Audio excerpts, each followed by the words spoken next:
Welcome to my channel! Learn with Teacher Ali!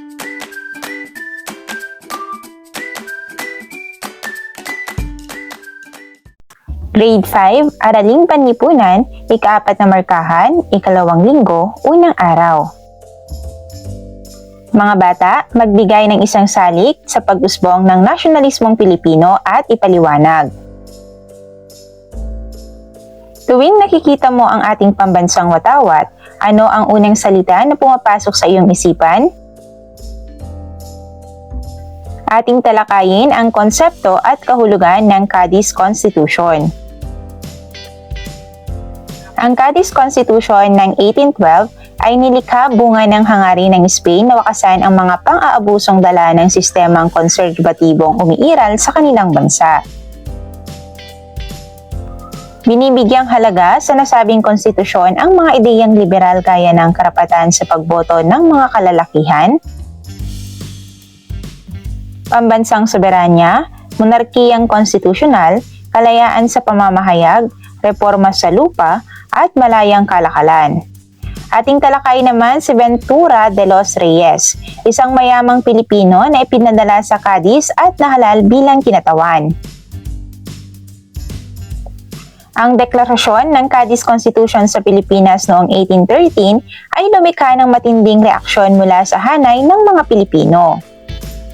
Ang pagpapatupad nito ay nangangahulugang kailangang ipatigil ang ilang mahigpit na patakarang pang-ekonomiyang Espanya sa Pilipinas tulad ng sapilitang paggawa at pagbabayad ng buwis. Pagkalipas ng isang taon ay dineklara ni Gobernador General Jose de Gardoqui Jaravilla ang pangongolekta ng buwis. Ang pagbawi sa pagpapatupad ng konstitusyon sa Pilipinas sapagkat hindi kakayaning masuportahan ng kolonya ang mga pangangailangan ng pamahalaang Espanyol sa Pilipinas kung ititigil ang pangongolekta ng buwis. Hindi man nagtagumpay ang tangkang ipatupad ito sa Pilipinas, nagkaroon ito ng epekto sa pamamahala ng Espanya sa Pilipinas. Ngayon ay ating talakayin ang mga epekto ng Cadiz Constitution ng 1812. Hindi nagtagumpay ang tangkang ipatupad ito sa Pilipinas. Nagkaroon ito ng epekto sa pamamahala ng Spain sa Pilipinas. Una, ipinatigil ang kalakalang galyon. Pangalawa, napalitan ang merkantilismo ng malayang kalakalan. Pangatlo, pagsiklab ng pag-aalsa sa Ilocos laban sa pagkansela sa pagpapatupad ng konstitusyon sa Pilipinas noong 1815.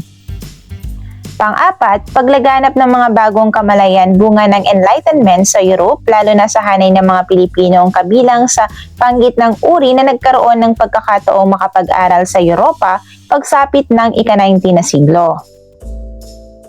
Ngayon mga bata, sagutin ang mga sumusunod na tanong.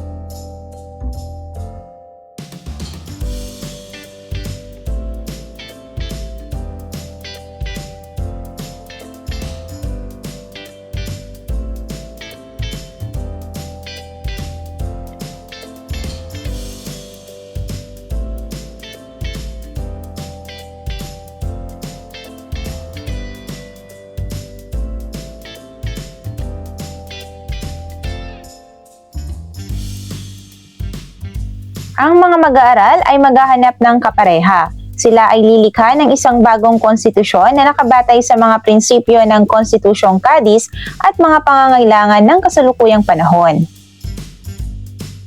Tukuyin ang mga pagbabago at pagpapalakas na maaaring isagawa sa orihinal na konstitusyon. Maaaring gamitin ang template sa ibaba.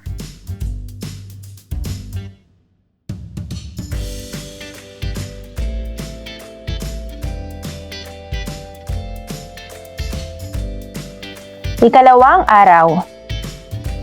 Isulat ang tama kung ang pahayag ay wasto, mali kung hindi naman.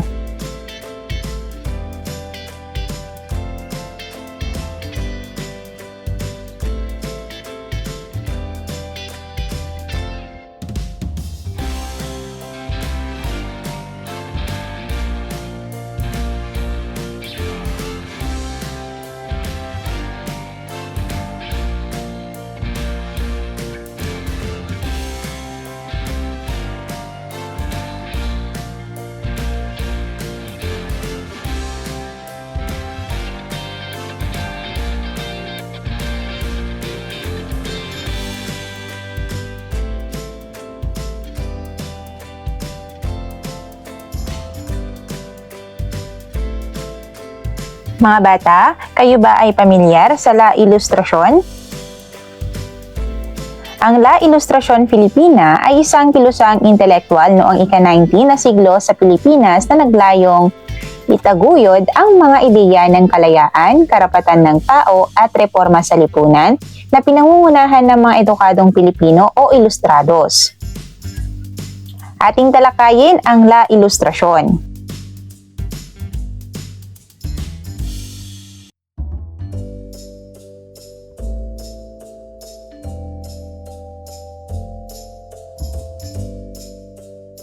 La Ilustrasyon o Age of Enlightenment.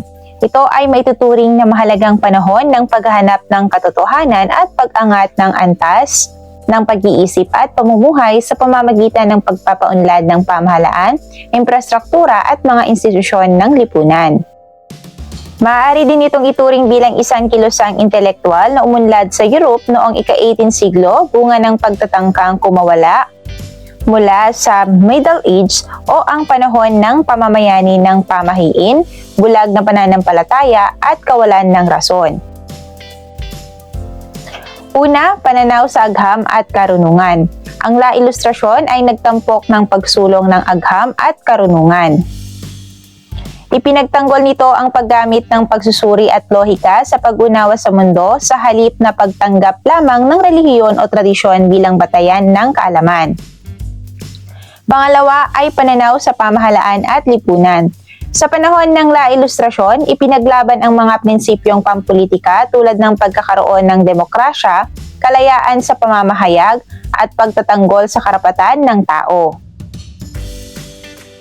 Binigyan diin din ang konsepto ng pagkapantay-pantay at pagpapalawak ng edukasyon upang mapalakas ang lipunan. Pangatlo ay pag-unlad ng literatura at sining. Ang kilusang ito ay nagdulot ng pag-unlad sa literatura, filosofiya at sining. Isinulat ng mga manunulat at pilosopo ng panahon ang mga aklat at sanaysay na nagtataguyod ng mga prinsipyo ng pag-iisip, kalayaan at kaalaman. Nagsilbing inspirasyon din ang La Ilustrasyon sa mga pintor at iba pang alagad ng sining upang bigyang diin ang mga kaisipan ng pagbabago at pagsulong. Pang-apat, impluwensya sa kolonyal na lipunan. Ang La Ilustrasyon ay nagkaroon ng malaking impluwensya sa mga kolonyal na lipunan, kabilang ang Espanya at Latin America. Ipinaglaban ng mga ilustrado o edukadong individual ang mga reforma sa pamahalaan at lipunan at nagtataguyod ng mga ideya ng kalayaan at pantay-pantay na karapatan. Panglima, pagsusulong ng pagbabago. Sa kabuuan, ang La Ilustrasyon ay nagdulot ng malaking pagbabago sa lipunan, kultura at politika. Binigyan nito ng diin ang kahalagahan ng pag-aaral, pagsusuri at pag-unlad na nagtulak sa paglalakbay tungo sa modernisasyon at pagpapalawak ng kaalaman at kaalaman. Ngayon, suriin ang mga tanong na sumasalamin sa isinasagawa nilang naunang gawain. Humanap kayo ng kapareha at inyong pag-usapan at sagutan ang mga sumusunod na katanungan.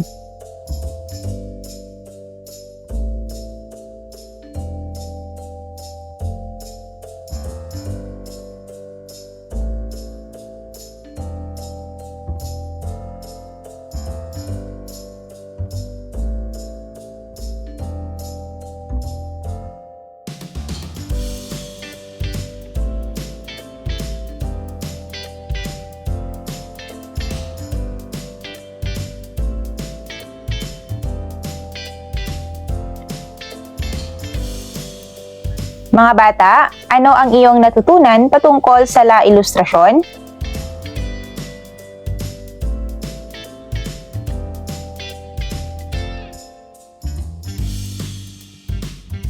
Ikatlong araw.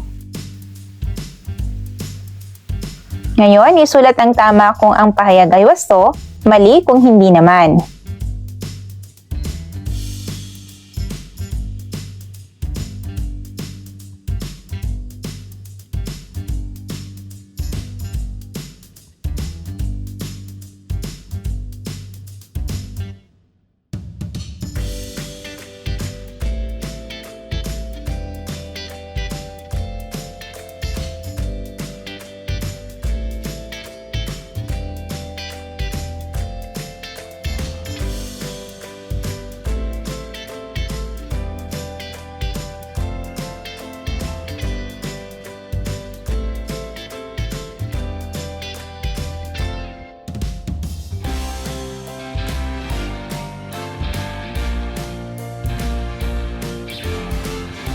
Tingnan ang larawan sa ibaba. Suriin ng mabuti pagkatapos ay sagutin ang mga sumusunod na tanong. Ano ang epekto ng La Ilustrasyon sa Pilipinas sa pag-usbong ng kamalayang makabayan? Ating talakayin ang Age of Enlightenment o panahon ng kaliwanagan. Noong ika-18 ng siglo, tumutukoy ang panahong Enlightenment sa pilosopiyang umunlad sa Europe, kilusang intelektual. Ang Enlightenment ay binubuo ng mga eskolar na nagtangkang iahon ang mga Europe mula sa mahabang panahon ng kawalan ng katuwiran at pamamayani ng pamahiin at bulag na paniniwala noong Middle Age. Marami ang nagmungkahi na gamitin ang pamamaraang ito upang mapaunlad ang buhay ng tao sa larangan ng pangkabuhayan, pampolitika, panrelihiyon at maging sa edukasyon. Pagtutuligsa ng Age of Enlightenment. Tinutuligsa nito ang mga itinuturing na konserbatibong kaisipan na nagbibigay daan sa pagkakaroon ng mga imperyo, gayon din ang pagiging makapangyarihan ng simbahang katolika. Sa paghubog, hinubog ng La Ilustrasyon ang Europe sa mga modernong kaisipan sa mga aspeto ng pamahalaan, demokrasya, edukasyon, ekonomiya, sining at panitikan. Sa ambag naman, nagkaroon ng epekto sa unti-unting paghina ng mga imperyo at ang kaakibat ng mga pagbabago sa larangang pangkaisipan lalo na hinggil sa politika at ekonomiya. Pinapahalagan din sa panahong ito ay ang kakayahan ng tao na mag-isip para sa ikabubuti ng sarili at lipunan. Naging banta rin ito sa kapangyarihan ng simbahan. Ang ambag ng mga intelektual na ito ang nagsilbing pundasyon ng mga modernong ideyang may kinalaman sa pamahalaan, edukasyon, demokrasya at maging sa sining. Ang mga intelektual na ito ay nakilala bilang mga philosopher o pangkat ng mga intelektual na humihikayat sa paggamit ng katuwiran, kaalaman at edukasyon sa pagsugpo sa pamahiin at kamangmangan. Para sa inyong gawain, kayo ay magdedebate tungkol sa positibo at negatibong epekto ng Cadiz Constitution sa mga mamamayan at sa bansa.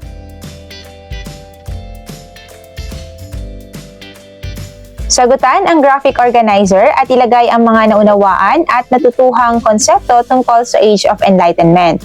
Maaaring gamitin ang graphic organizer sa ibaba.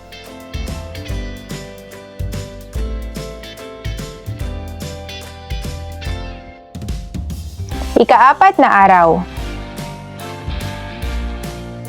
Ibigay ang inyong kaalaman o opinyon ukol sa mga sumusunod na mga larawan.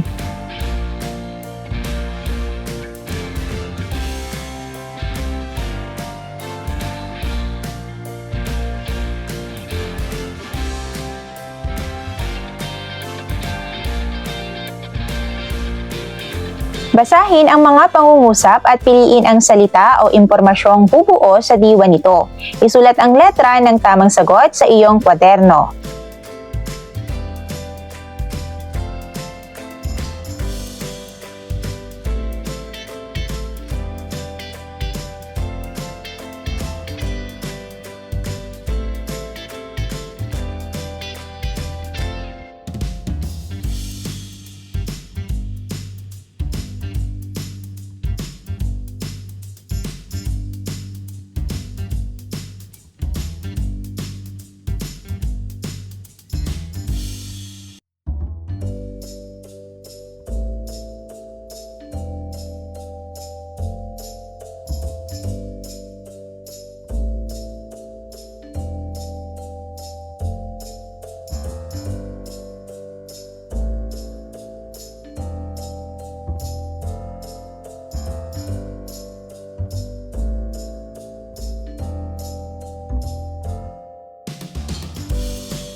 Basahin mabuti ang bawat pangungusap. Isulat ang tama kung ang pangungusap ay nagsasabi ng katotohanan at mali kung hindi. Isulat ang sagot sa unahan ng bawat pangungusap.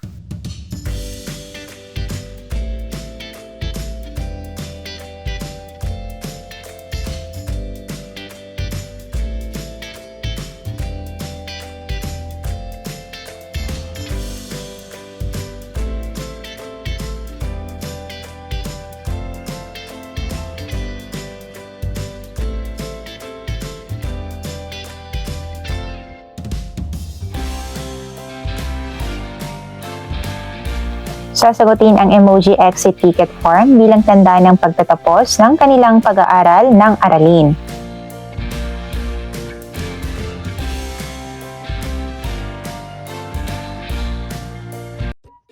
Thank you for watching! Also, don't forget to like, share, subscribe, and click the notification bell for you to be updated on our latest videos. See you on our next lesson. Goodbye!